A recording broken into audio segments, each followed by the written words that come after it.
தேசிய ஜனநாயக கூட்டணியினுடைய முதல்வர் வேட்பாளர், நாளைய தமிழக மக்களின் நம்பிக்கை நட்சத்திரம், தீய ஆட்சி ஒழிக்க வந்த ஒரு தீபம், 2 அமாவாசைகள் கடந்து வரப்போகிற முழு பௌர்ணமி, அதிமுகவினுடைய பொதுச் செயலாளர் மரியாதைக்கும் போற்றுதலுக்கும் உரிய ஐயா எடப்பாடியார் அவர்களை உரையாற்ற வரும்படி அன்புடன் அழைக்கின்றோம். அடுத்த முதலமைச்சர் அண்ணன் இபிஎஸ் ஆற்றல் மிகு தலைவர் வருகவே.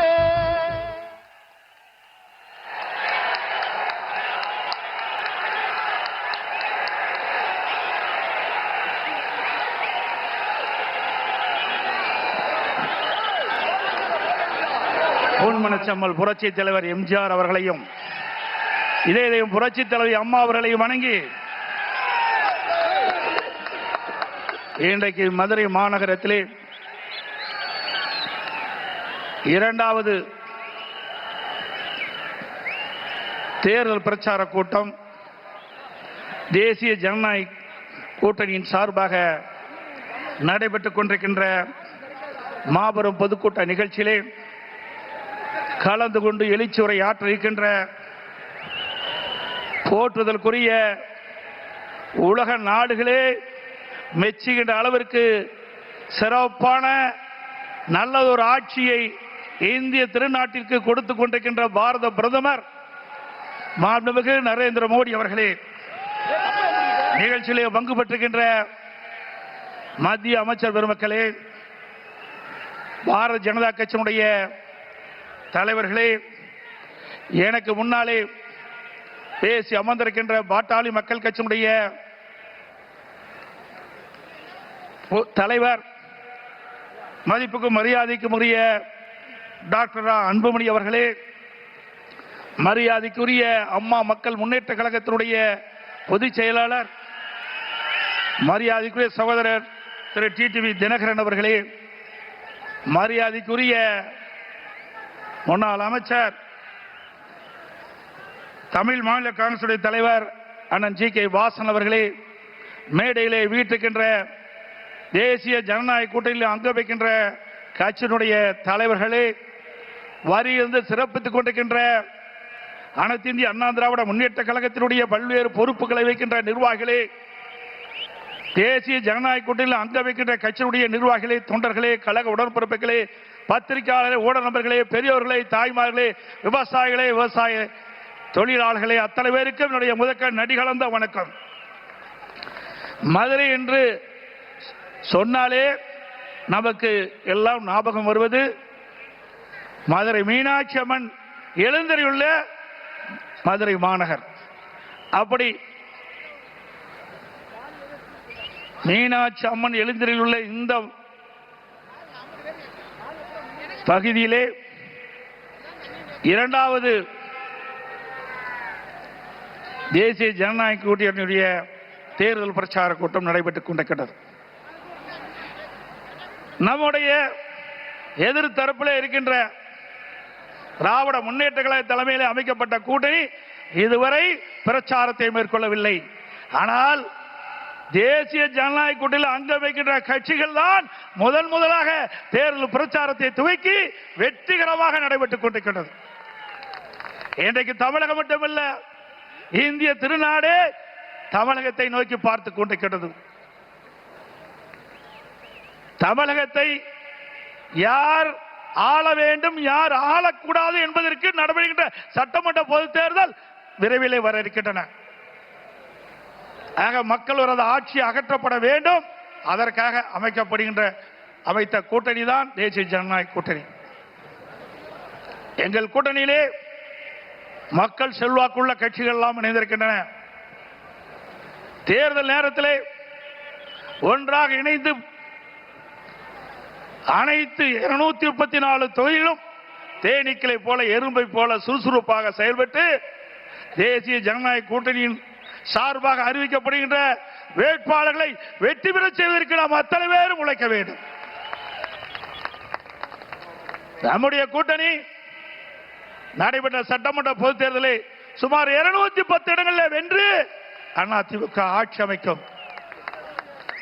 இன்றைக்கு இந்த தென் மாவட்டம் பொன்மனச்செம்மல் புரட்சி தலைவர் எம்ஜிஆர் அவர்களை முதலாக சட்டமன்ற உறுப்பினராக்கி முதலமைச்சர் ஆக்கினது இந்த தென் மாவட்டம். முதலாக இதே புரட்சி தலைவி அம்மா அவர்கள் போட்டியிட்டதும் தென் மாவட்டத்திலே தான். தென் மாவட்டத்தை பொறுத்த வரைக்கும் நம்முடைய இருபெரும் தலைவர்களுக்கு பக்கபலமாக இருக்கின்ற மக்கள் தென் மாவட்ட மக்கள். ஆகவே தென் மாவட்டத்தை பொறுத்த வரைக்கும் இன்றைக்கு தேசிய ஜனநாயக கூட்டணி பலம் பொருந்திய கூட்டணியாக அமைந்திருக்கு என்பதை இந்த நேரத்தில் தெரிவிக்க விரும்புகின்றேன். பொன்மனச்செம்மல் புரட்சி தலைவர் எம்ஜிஆர் அவர்கள் முதலாக கட்சியை தொடங்கியவுடன் முதல் தேர்தல் சந்தித்ததும் தென் மாவட்டத்திலே தான். திண்டுக்கல் நாடாளுமன்றம் முதல் வெற்றியை தென் மாவட்ட மக்கள் தான் அதிமுகவுக்கு கொடுத்தார்கள். அதேபோல் நடைபெறுகின்ற சட்டமன்ற பொது தேர்தலையும் தேசிய ஜனநாயக கூட்டணிக்கு அதிக இடங்களிலே கொடுத்து அதிமுக ஆட்சிவதற்கும் தென் மாவட்ட மக்கள் துணை நிற்பார்கள்.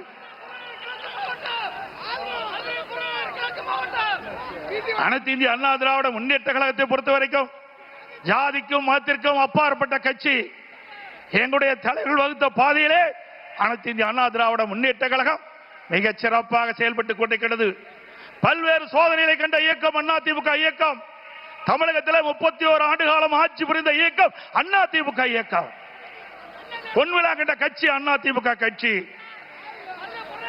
இன்றைக்கு தமிழ்நாடு இந்த அளவுக்கு வளர்ந்திருக்கு என்று சொன்னால் அது எங்களுடைய தலைவர்கள் ஆட்சி காலத்திலே தமிழ்நாட்டிற்கு பல்வேறு திட்டங்களை கொண்டு வந்து அதனால் இன்றைக்கு தமிழகம் ஏற்றம் பெற்றுகின்றது. பாரத பிரதமர் அவர்கள் நாட்டினுடைய பாரத பிரதமராக பொறுப்பேற்றவுடன் இன்றைக்கு இந்திய நாடே வளர்ச்சி அடைந்திருக்கின்றது.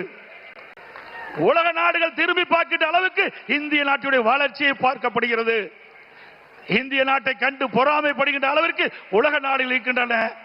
அந்த அளவுக்கு வளர்ச்சியை கொடுத்திருக்கின்றார். அது மட்டுமல்ல, திரு ஸ்டாலின் அடிக்கடி குறிப்பிடுகிறார், இன்றைக்கு மத்தியில் இருக்கின்ற ஆட்சியாளர்கள் தமிழ்நாட்டிற்கு எந்த வளர்ச்சியும் கிடைக்கவில்லை என்று ஒரு தவறான அவதூறான பிரச்சாரத்தை பரப்பி வருகிறார்.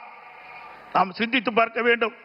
இன்றைக்கு மேடைக்கு வருவதற்கு முன்பு நம்முடைய பாரத பிரதமர் மாண்புமிகு நரேந்திர மோடி அவர்கள் 4400 கோடியை வளர்ச்சி திட்டங்களுக்காக கொடுத்துவிட்டு தான் இங்கே வந்து அமர்ந்திருக்கின்றார்.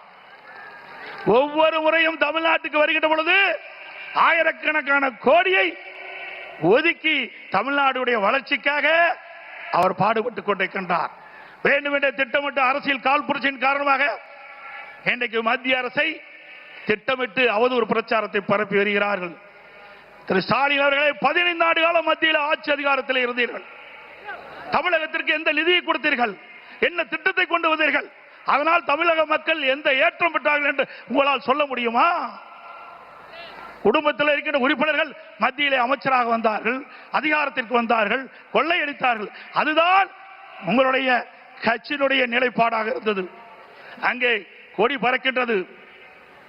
எதனால் பறக்கின்றது? காற்றிலே பறக்கின்றது. காற்றுக்கு கண்ணுக்கு தெரிகிறதா? தெரியாது. அந்த காற்றில் கூட ஊழல் செய்கின்ற ஒரே கட்சி திமுக கட்சி. 2G ஸ்பெக்ட்ரம் ஊழல் 1,74,000 கோடி ஊழல் செய்த கட்சி திராவிட முன்னேற்ற கழக கட்சி. மத்தியிலே அமைச்சர் கிடைத்தாலும் அதையும் அங்கேயும் ஊழல் செய்த ஒரே கட்சி திராவிட முன்னேற்ற கழக கட்சி. இன்றைக்கு விஞ்ஞான முறைப்படி ஊழல் செய்கின்ற கட்சி என்று சொன்னால் அது திராவிட முன்னேற்ற கழகம். இன்றைக்கு சர்க்காரிய கமிஷன் தெளிவுபடுத்தது. அதில் கொடுக்க அறிக்கையிலே பார்க்கின்ற பொழுது விஞ்ஞான முறைப்படி ஊழல் செய்கின்ற அரசு திராவிட முன்னேற்ற கழக அரசு. இந்தியாவிலே எத்தனையோ மாநிலம் இருக்கின்றன.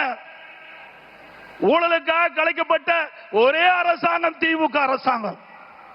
அப்படி ஊழல் நிறைந்த கட்சி, ஊழல் நிறைந்த அரசாங்கம், அந்த அரசாங்கத்தை தான் நாம் அகற்றப்பட வேண்டும் என்று நாம் ஒவ்வொருவரும் இன்றைக்கு செயல்பட்டுக் கொண்டிருக்கின்றோம். இன்றைக்கு ஸ்டாலின் குறிப்பிடுகிறார், அனைத்து இந்திய அண்ணா திராவிட முன்னேற்ற கழக ஆட்சியிலே எந்த திட்டத்தையும் தமிழ்நாட்டு மக்களுக்கு வழங்கவில்லை என்று இந்த தென் மாவட்டத்திலே பல்வேறு திட்டங்களை நாங்கள் கொடுத்திருக்கின்றோம். மாண்புமிகு பாரத பிரதமரிடத்திலே கோரிக்கை வைத்தோம்.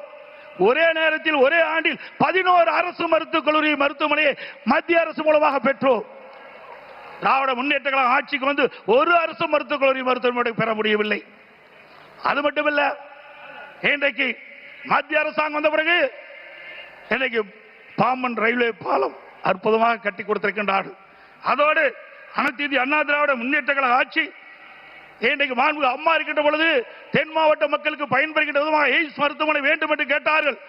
உடனடியாக மத்திய அரசு கொடுத்து அந்த பணி நடந்து கொண்டிருக்கிறது. அதையும் முடக்க பார்த்த அரசாங்கம் தான் திராவிட முன்னேற்ற கழக அரசாங்கம். இன்றைக்கு அனைத்து இந்திய அண்ணா திராவிட முன்னேற்ற கழக பல்வேறு திட்டங்களை நாங்கள் நிறைவேற்றி தந்திருக்கிறோம். தத்தநேரி முதல் ஆரப்பாளையம் வரை பேருந்து நிலையம் வரை புரட்சி தலைவர் அம்மா பாலம், மதுரை கோரிப்பாளையம் பெரிய பாலத்திற்கு இணையாக புதிய பாலம், அதற்கு புரட்சி தலைவர் எம்ஜிஆர் பாலம், அரசு ராஜாஜி மருத்துவமனை ரூபாய் 250 கோடி ரூபாயிலே அதை தரம் உயர்த்திருக்கிறோம்.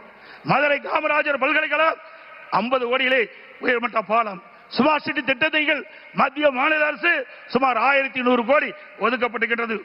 மதுரை மக்கள் நீண்ட காலமாக பாதுகாக்கப்பட்டது குடிநீர் வழங்க வேண்டும் என்று கோரிக்கை வைத்தார்கள். அந்த கோரிக்கையை ஏற்று அனைத்து இந்திய அண்ணா திராவிட முன்னேற்ற கழக அரசு இருக்கின்ற பொழுது சுமார் 1296 கோடி நிதி ஒதுக்கீடு செய்யப்பட்டு இன்றைக்கு லோயர் கேம்ப் அங்கே இருந்து குழாய் மூலமாக தண்ணீரை கொண்டு வந்து நம்முடைய மதுரை மாநகர மக்களுக்கு தங்குதடை இல்லாமல் நீரை வழங்குவதற்கு அடிக்கல் நாட்டப்பட்டு அந்த திட்டத்தை துவக்கி வைத்த அரசாங்கம் அதிமுக அரசாங்கம்.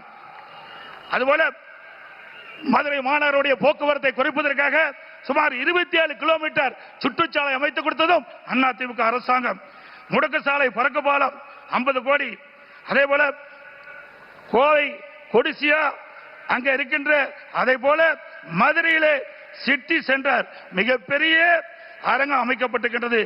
அதோட வைகை ஆற்றின் குறுக்கே உயர்மட்ட பாலம், வைகை ஆற்றின் இருகரையில் ஒட்டி சாலைகள், காலவாசல் உயர்மட்ட பாலம், பாண்டி கோயில் அருகே உயர்மட்ட பாலம், மதுரை நத்தம் சாலையிலே 7 கிலோமீட்டர் நீளத்திற்கு பறக்கும் பாலம் மத்திய அரசின் துணையோடு இன்றைக்கு 40 ஆண்டு கால கனவு உசிலம்பட்டியிலே 58 கால்வாய் திட்டத்தை முழுமையாக நிறைவேற்றப்பட்ட அரசாங்கம் அதிமுக அரசாங்கம்.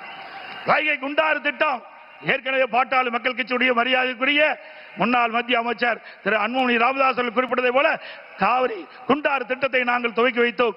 அதையும் முடக்கிய அரசாங்கம் திமுக அரசாங்கம். அதே போல வண்டியூர் கண்மாய் சீரமைக்க நிதி ஒதுக்கியது, அதை ஸ்டாலின் ஸ்டிக்கர் ஒட்டி திறந்து வைத்திருக்கின்றார். மதுரை மாநகர பகுதியில் 4 தடுப்பணைகள் கட்டப்பட்டன.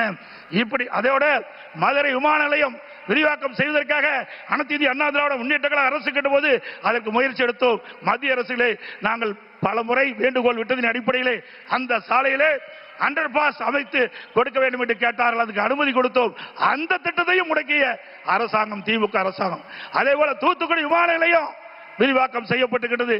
ஸ்டாலின் குறிப்பிடுகிறார், மத்தியிலே இருந்து எந்த திட்டத்தையும் வரவில்லை, தமிழக வளர்ச்சி பெறவில்லை என்று. அங்கே தூத்துக்குடியிலே அதிமுக அரசு இருக்கின்ற பொழுது அதற்கு தேவையான நிலத்தை ஒதுக்கீடு செஞ்சு மத்திய அரசு பிரம்மாண்டமான விமான நிலையத்தை இன்றைக்கு கட்டி மாண்புமிகு பிரதமர் அவர்கள் அதை திறந்து வைத்திருக்கின்றார். அதே போல தூத்துக்குடி அங்க இருக்கின்ற துறைமுகம் விரிவாக்கம், வஉசி சிதம்பரம் துறைமுகம் கிட்டத்தட்ட 1500 கோடி விரிவாக்கம் செய்ய இருக்கின்றன. அதே போல பல தேசிய நெடுஞ்சாலைகள் இன்றைக்கு மத்திய அரசு மூலமாக அமைத்திருக்கின்றது. இப்படி அனைத்து இந்திய அண்ணா திராவிட முன்னேற்ற கழக ஆட்சியிலும் எண்ணற்ற திட்டங்களை கொடுத்திருக்கின்றோம். அதே போல மத்தியிலே இன்னைக்கு பாரத பிரதமர் மரியாதைக்குரிய நரேந்திர மோடி அவர்கள் வந்த பிறகு இன்றைக்கு பல்லாயிரக்கணக்கான கோடி தமிழ்நாட்டுடைய வளர்ச்சிக்காக நிதி ஒதுக்கீடு செஞ்சு திட்டங்கள் நிறைவேற்றப்பட்டுகின்ற செய்தி இந்த நேரத்தில் தெரிவித்து, வருகின்ற சட்டமன்ற பொதுத் தேர்தலில் நம்முடைய தேசிய ஜனநாயக கூட்டணியுடைய வேட்பாளர்கள் போட்டியிடுவார்கள். அவர்களுக்கு முழு ஆதரவை நல்கி அனைவரையும் வெற்றி பெற செய்ய வேண்டும் என்று அன்போடு கேட்டு, மீண்டும் நம்முடைய ஆட்சி மலர வேண்டும், குடும்ப ஆட்சிக்கு முற்றுப்புள்ளி வைக்க வேண்டும், வாரிசு அரசியலுக்கு முற்றுப்புள்ளி வைக்க வேண்டும். அது மட்டுமல்ல, மக்களோட ஆட்சி அகற்றப்பட வேண்டும். ஆகவே ஒவ்வொருவரும் தன்னெழுச்சி கொண்டு விறுவிறுப்பாக செயல்பட்டு, சுறுசுறுப்பாக செயல்பட்டு, சுழன்று செயல்பட்டு நம்முடைய கூட்டணியில் அங்க வைக்கின்ற அனைத்து கட்சி துணையோடு எதிரிகளை வைத்து மீண்டும் வலிமையான பாரதம், வளமான தமிழகத்தை உருவாக்க வேண்டும் என்று சொல்லி வாய்ப்புக்கு நன்றி கூறி விடைபெறுகிறேன். நன்றி, வணக்கம். One of the Yuga Purushas in Indian history, assertive patriot and uncompromisingly nationalist, lover of Tamil and Tamil culture,